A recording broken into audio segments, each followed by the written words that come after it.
ನಿಮ್ಮ ಹಳೆಯ ಒಡವೆನ ಅಧಿಕ ಬೆಲೆಗೆ ಮಾರಬೇಕೆ? ಅಟಿಕಾಗೆ ಕಾಲ್ ಮಾಡಿ 8880 ಅಟಿಕಾ ಗೋಲ್ಡ್ ಕಂಪನಿ. ಇನ್ನು ಸತತ 3 ಗಂಟೆಗಳಿಂದ ನಡೆದಂತಹ ಮೀಟಿಂಗ್ ಈಗ ಅಂತ್ಯ ಆಗಿದೆ ಅನ್ನುವಂತಹ ಒಂದು ಮಾಹಿತಿ ಬರ್ತಾ ಇದೆ. ಲಿಸ್ಟ್ ರೆಡಿ ಮಾಡಿದ್ದಾರೆ ಅಂತಾನೂ ಕೂಡ ಹೇಳಲಾಗ್ತಾ ಇದೆ. ನಾಳೆ 4:05 ಗಾಜಿನ ಮನೆಯಲ್ಲಿ ಪ್ರಮಾಣ ವಚನ ಸ್ವೀಕರಿಸೋದಕ್ಕೆ ಡಿ.ಕೆ. ಶಿವಕುಮಾರ್ ಅವ್ರ ಜೊತೆಗೆ ಏನು ಮಂತ್ರಿಗಳ ಲಿಸ್ಟ್ ಇದೆ ಅದಕ್ಕೆ ಸಂಬಂಧಪಟ್ಟಂತ ಮೀಟಿಂಗ್ ಏನು ಮಲ್ಲಿಕಾರ್ಜುನ್ ಖರ್ಗೆ ಅವರ ನಿವಾಸದಲ್ಲಿ ನಡೀತಾ ಇದೆ, ಅದು ಅಂತ್ಯ ಆಗಿದೆ. ಹಾಗಾದ್ರೆ ಪಟ್ಟಿನೂ ಅಂತ್ಯವಾಗಿದೆಯಾ?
ರಾಹುಲ್ ಗಾಂಧಿ ಸಮ್ಮುಖದಲ್ಲಿ ಖರ್ಗೆ ನಿವಾಸದಲ್ಲಿ ನಡೆದಂತಹ ಸಭೆ ಅಂತ್ಯ ಆಗಿದೆ.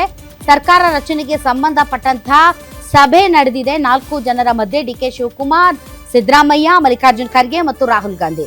ರಾಹುಲ್ ಗಾಂಧಿ ಅವರ ನೇತೃತ್ವದಲ್ಲಿ ಸರ್ಕಾರ ರಚನೆ ಮತ್ತು ಮಂತ್ರಿಮಂಡಲಕ್ಕೆ ಸಂಬಂಧಪಟ್ಟಂತೆ ಸತತ 2 ಗಂಟೆಗಳಿಂದಲೂ ಕೂಡ ಡಿಸ್ಕಷನ್ ನಡೆದಿತ್ತು. ಆ ಡಿಸ್ಕಷನ್ ಈಗ ಅಂತ್ಯ ಆಗಿದೆ. ರಾಹುಲ್ ಗಾಂಧಿ ಅವರು ಮಲ್ಲಿಕಾರ್ಜುನ್ ಖರ್ಗೆ ನಿವಾಸದಿಂದ ಹೊರಟಿದ್ದಾರೆ. ಇನ್ನು ಡಿ.ಕೆ. ಶಿವಕುಮಾರ್ ಮತ್ತು ಸಿದ್ದರಾಮಯ್ಯನವರು ಖರ್ಗೆ ನಿವಾಸದಲ್ಲೇ ಇದ್ದಾರೆ. ಆದ್ರೆ ರಾಹುಲ್ ಗಾಂಧಿ ಮಾತ್ರ ಖರ್ಗೆ ನಿವಾಸದಿಂದ ಹೊರಟಿದ್ದಾರೆ. ಮೋಸ್ಟ್ಲಿ ಫೈನಲ್ ಮಾಡಿದ್ದಾರೆ ಪಟ್ಟಿಯನ್ನ ಅಂತ ಅನ್ನಿಸುತ್ತದೆ. ನಾಳೆ ಪ್ರಮಾಣ ವಚನ ಸ್ವೀಕಾರ ಸಮಾರಂಭ ಇರೋದ್ರಿಂದ ಇವತ್ತು ರಾತ್ರಿಯ ಒಳಗಾಗಿ ಪಾಪ ಯಾರು ಪ್ರಮಾಣ ವಚನ ಸ್ವೀಕರಿಸ್ತಾರೆ ಅವ್ರು ಹೇಳ್ಬೇಕಲ್ಲ, ದಯವಿಟ್ಟು ರೆಡಿಯಾಗಿ ಸೂಟು ಬುಟ್ಟು ಹೊಲ್ಸ್ಕೊಂಡು ಅಂತ. ಎಲ್ಲರೂ ರೆಡಿ ಇದ್ದಾರೆ, ಜಸ್ಟ್ ಫೋನ್ ಕಾಲ್ಗೋಸ್ಕರ ವೇಟ್ ಮಾಡ್ತಾ ಇದ್ದಾರೆ. ಬಹಳ ಜನ ಫೋನ್ ಅನ್ನ ಬೇರೆ ಯಾರ್ ಕಾಲ್ ಬಂದ್ರು ಕೂಡ ರಿಸೀವ್ ಮಾಡ್ತಾ ಇಲ್ಲ. ಹೈಕಮಾಂಡ್ ಇಂದ ಯಾವಾಗ ಕಾಲ್ ಬರುತ್ತೋ ಅಂತ ಫೋನ್ ಅನ್ನ ಎಂಗೇಜ್ ಇಟ್ಕೊಳ್ದೆ ಕಾಯ್ತಾ ಇದ್ದಾರೆ. ಒಂದೊಂದು ರಿಂಗ್ ಆದ್ರೂ ಕೂಡ ಅಯ್ಯೋ ನಮ್ ಕಾಲ್ ಬಂದ್ಬಿಟ್ಟಿದ್ಯಾ, ನಾವು ಮಂತ್ರಿ ಆಗ್ತಾ ಇದೀವಾ ಅಂತ ಎದೆ ಡಬಡವಾ ಅಂತ ನಡ್ಗಕ್ಕೆ ಶುರುವಾಗ್ತಾ ಇದೆ. ಅಷ್ಟರ ಮಟ್ಟಿಗೆ ಎಲ್ಲರೂ ಕೂಡ ಫೋನ್ ನೋಡ್ಕೊಂಡೇ ಇದ್ದಾರೆ. ಮೇರಾ ನಂಬರ್ ಕಬ್ಬಾಯೇಗಾ, ನಮ್ಗೆ ಯಾವಾಗ ಕಾಲ್ ಬರುತ್ತೆ, ರೆಡಿಯಾಗಿ ನಾಳೆ ಪ್ರಮಾಣ ವಚನಕ್ಕೆ ಅಂತ ಯಾವಾಗ ಹೇಳ್ತಾರೆ ಹೈಕಮಾಂಡ್ ನಾಯಕರು ಆರ್ ಡಿ.ಕೆ. ಶಿವಕುಮಾರ್ ಅಂತ ಬಹಳಷ್ಟು ಜನ ಶಾಸಕರು ಕಾಯ್ತಾ ಇದ್ದಾರೆ. ಇನ್ನು ಕೆಲವರು ದೆಹಲಿಯಲ್ಲೇ ಇದ್ದಾರೆ. ಅಷ್ಟೇ ಯಾಕಪ್ಪ ತೊಂದರೆ, ಇಲ್ಲೇ ಇರ್ತೀನಿ, ಸುಮ್ಮನೆ ಕರೆದು ಹೇಳಿದ್ರೆ ಸಾಕು ಅಂತ. ಹೀಗಾಗಿ ಬಹಳ ಜನ ಬಹಳ ಒಂದು ಕುತೂಹಲದಿಂದ ಕಾಯ್ತಾ ಇದ್ದಾರೆ. ಏನಿರಬಹುದು, ಯಾವ ಥರ ಲಿಸ್ಟ್ ಮಾಡಿರಬಹುದು, ಹೊಸಬರೆಷ್ಟು ಜನ ಇರ್ತಾರೆ, ಹಳಬರೆಷ್ಟು ಜನ ಇರ್ತಾರೆ, ಮತ್ತು ಯಾವ್ಯಾವ ಮಾನದಂಡಗಳ ಆಧಾರದ ಮೇಲೆ ಈ ಒಂದು ಪಟ್ಟಿಯನ್ನು ರೆಡಿ ಮಾಡಿದ್ದಾರೆ, ಈ ಹಿಂದೆ ಇದ್ದಂತಹ ಸಚಿವ ಸಂಪುಟದ ಸದಸ್ಯರು ಯಾರಿದ್ದಾರೆ ಅವರ ಪರ್ಫಾರ್ಮೆನ್ಸ್ ನೋಡಿ ಅವರನ್ನ ಮತ್ತೆ ಸಂಪುಟಕ್ಕೆ ಸೇರಿಸಿಕೊಳ್ತಾರಾ ಅಥವಾ ಅವ್ರ ಪರ್ಫಾರ್ಮೆನ್ಸ್ ಸರಿ ಇಲ್ಲ ಅಂದ್ರೆ ಅವ್ರನ್ನ ಬಿಡ್ತಾರಾ, ಪ್ರಾದೇಶಿಕತೆ, ಜಾತಿವಾರು, ಹೀಗೆ ಹಲವಾರು ಮಾನದಂಡಗಳ ಆಧಾರದ ಮೇಲೆ ಇವತ್ತು ಪಟ್ಟಿಯನ್ನ ಫೈನಲ್ ಮಾಡಿದ್ದಾರೆ ಅಂತಾನೂ ಕೂಡ ಸುದ್ದಿ ಬರ್ತಾ ಇದೆ. ಹಾಗಾದ್ರೆ ಬಹಳಷ್ಟು ಜಾತಿ ಸಮೀಕರಣ ಇಲ್ಲಿ ತುಂಬಾ ಇಂಪಾರ್ಟೆಂಟ್. ಬಹಳ ಜನ ಹೇಳ್ಬೋದು ಜಾತಿ ಅನ್ನೋದು ಇನ್ನೂ ಕೂಡ ನಮ್ಮ ರಾಜಕಾರಣದಿಂದ ಹೊರಗಡೆ ಹೋಗಿಲ್ವಾ ಅಂತ. ನೀವು ಅದು ಗ್ರಾಮ ಪಂಚಾಯತಿಯಿಂದ ಹಿಡಿದು ನೀವು ರಾಜ್ಯಸಭೆವರೆಗೂ ಕೂಡ ಜಾತಿನ ನೋಡಿನೇ ಪೊಲಿಟಿಕಲ್ ಪಾರ್ಟೀಸ್ಗಳು ಟಿಕೆಟ್ ಅನ್ನ ಕೊಡೋದು ಮತ್ತು ಜಾತಿಯನ್ನ ನೋಡೇ ನಮ್ಮ ಮತದಾನದ ವ್ಯವಸ್ಥೆಯಲ್ಲಿ, ಚುನಾವಣಾ ವ್ಯವಸ್ಥೆಯಲ್ಲಿ ಜನ ಕೂಡ ಆಲ್ಮೋಸ್ಟ್ ಮತ ಹಾಕೋದು. ಯಾವುದು ತುಂಬಾ ಇಂಪ್ಯಾಕ್ಟ್ ಆಗಿಲ್ಲ ಅಂದ್ರೂ ಕೂಡ ಜಾತಿ ತುಂಬಾ ಇಂಪ್ಯಾಕ್ಟ್ ಆಗುತ್ತೆ. ಈ ಜಾತಿ ರಾಜಕಾರಣ ಅನ್ನೋದು ಇನ್ನೂ ಕೂಡ ನಮ್ಮ ಚುನಾವಣಾ ವ್ಯವಸ್ಥೆಯಲ್ಲಿ ಜೀವಂತವಾಗಿರೋದ್ರಿಂದ ಮತ್ತು ಜಾತಿವಾರು ಮತ್ತು ಪ್ರಾದೇಶಿಕತೆ ಇವೆರಡು ಮೇನ್ ಕ್ರೈಟೀರಿಯಾ ಸಚಿವ ಸ್ಥಾನ ಕೊಡೋದಕ್ಕೆ. ಆಯಾ ಸಮುದಾಯಗಳು ಕೂಡ ಅದೇ ರೀತಿಯಲ್ಲಿ ಈಗ ಧ್ವನಿಯನ್ನ ಎತ್ತುತ್ತಾ ಇದ್ದಾವೆ. ಹಾಗಾದ್ರೆ ವೀಕ್ಷಕರೇ, ಡಿ ಕೆ ಶಿವಕುಮಾರ್ ಅವರು ಪ್ರತಿನಿಧಿಸುವಂಥ ಒಕ್ಕಲಿಗ ಸಮುದಾಯ. ಸೊ ಒಕ್ಕಲಿಗ ಸಮುದಾಯದಿಂದ ಎಷ್ಟು ಜನ ಮಂತ್ರಿಗಳಾಗಬಹುದು ಡಿ ಕೆ ಶಿವಕುಮಾರ್ ಅವರನ್ನು ಹಿಡ್ಕೊಂಡು ಅಂತ ನೋಡೋದಾದ್ರೆ, ಒಕ್ಕಲಿಗ ಸಿಎಂ ಸೇರಿ 5 ಜನ ಸಚಿವ ಸಂಪುಟದಲ್ಲಿ ಇರ್ತಾರೆ ಅಂತ ಹೇಳಲಾಗ್ತಾ ಇದೆ. D K Shivakumar, Chaluvarayaswamy, Krishna Byregowda, M Krishnappa ಮತ್ತು ಶಿವಲಿಂಗೇಗೌಡ. ಒಕ್ಕಲಿಗ ಸಿಎಂ ಸೇರಿ 5 ಜನ ಸಂಭಾವ್ಯ ಪಟ್ಟಿಯಲ್ಲಿರುವಂತಹವರು. ಡಿ ಕೆ ಶಿವಕುಮಾರ್ ಫಿಕ್ಸ್ ಮುಖ್ಯಮಂತ್ರಿಗಳು, ಚಲುವರಾಯಸ್ವಾಮಿ, ಕೃಷ್ಣ ಬೈರೇಗೌಡ, ಎಂ ಕೃಷ್ಣಪ್ಪ ಮತ್ತು ಶಿವಲಿಂಗೇಗೌಡ ಒಕ್ಕಲಿಗ ಸಮುದಾಯದಿಂದ ಮಂತ್ರಿಗಳಾಗುವಂತಹ ಸಾಧ್ಯತೆ ಹೆಚ್ಚಾಗಿ ಇದೆ.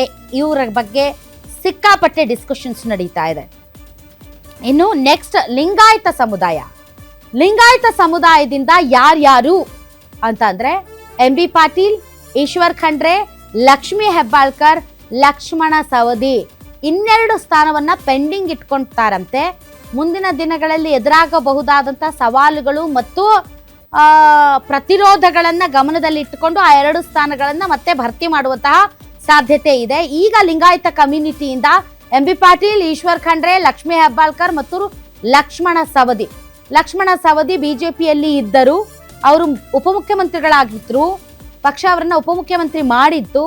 ಅದಾದ ಮೇಲೆ ಅವರಿಗೆ ಟಿಕೆಟ್ ಕೊಡಲಿಲ್ಲ. ಹೀಗಾಗಿ ಅವರು ಬಹಳ ಸಿಟ್ಟಿಗೆದ್ದು ಡಿ ಕೆ ಶಿವಕುಮಾರ್ ಅವರ ಆಹ್ವಾನದ ಮೇರೆಗೆ ಅವರು ಕಾಂಗ್ರೆಸ್ಗೆ ಬಂದಾಗ ನಿಮ್ಮನ್ನ ಮಂತ್ರಿ ಮಾಡ್ತೀನಿ ಅಂತ ಡಿ ಕೆ ಶಿವಕುಮಾರ್ ಅವರು ಒಂದು ಪ್ರಾಮಿಸ್ ಕೊಟ್ಟಿದ್ರು. ಆದ್ರೆ ಆಗಿರ್ಲಿಲ್ಲ. ಈ ಬಾರಿ ಆ ಪ್ರಾಮಿಸ್ ಪಕ್ಕಾ ಆಗುತ್ತೆ. ಲಕ್ಷ್ಮಣ ಸವದಿ ಮಂತ್ರಿ ಆಗ್ತಾರೆ. ನೆಕ್ಸ್ಟ್ ದಲಿತ ಕಮ್ಯುನಿಟಿಯಿಂದ ಈ ಬಾರಿ ಡಾಕ್ಟರ್ ಜಿ ಪರಮೇಶ್ವರ್, ಪ್ರಿಯಾಂಕ್ ಖರ್ಗೆ, ಮಹದೇವಪ್ಪ, ರೂಪಕಲಾ ಶಶಿಧರ್ ಮತ್ತು Narendra Swamy. Mahadevappa I don't know, ಯಾಕೆ ಅಂತಂದ್ರೆ ಅವರು ಸಿದ್ದರಾಮಯ್ಯನವರ ಆಪ್ತರಾಗಿದ್ರು ಮತ್ತು ಈ ಹಿಂದೆ ಡಿ ಕೆ ಶಿವಕುಮಾರ್ ಅವರ ನಾಯಕತ್ವ ಬದಲಾವಣೆಗೆ ಸಂಬಂಧಪಟ್ಟಂತೆ ಕೆಲ ಹೇಳಿಕೆಗಳನ್ನ ಕೊಟ್ಟಿದ್ರು. ಅವರು ನಾಯಿ ಬಾಲ ನಾಯಿ ಅನ್ಕೊಂಡು.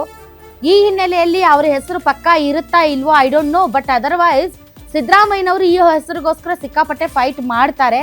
ಇವರು ನಮ್ಮ ಆಪ್ತರು ಸಚಿವ ಸಂಪುಟದಲ್ಲಿ ಇರಬೇಕು ಅಂತ. ಹಾಗೆ ನೋಡಿದ್ರೆ ಮಹದೇವಪ್ಪನವರು ಸಂವಿಧಾನ, ಅಂಬೇಡ್ಕರ್ ಈ ವಿಚಾರಧಾರೆಗಳನ್ನ ತುಂಬಾನೇ ಅಳವಡಿಸಿಕೊಂಡವರು ಮತ್ತು ಬಾಯಿ ತೆಗೆದ್ರೆ ಅದನ್ನೇ ಮಾತಾಡೋರು ಕೂಡ.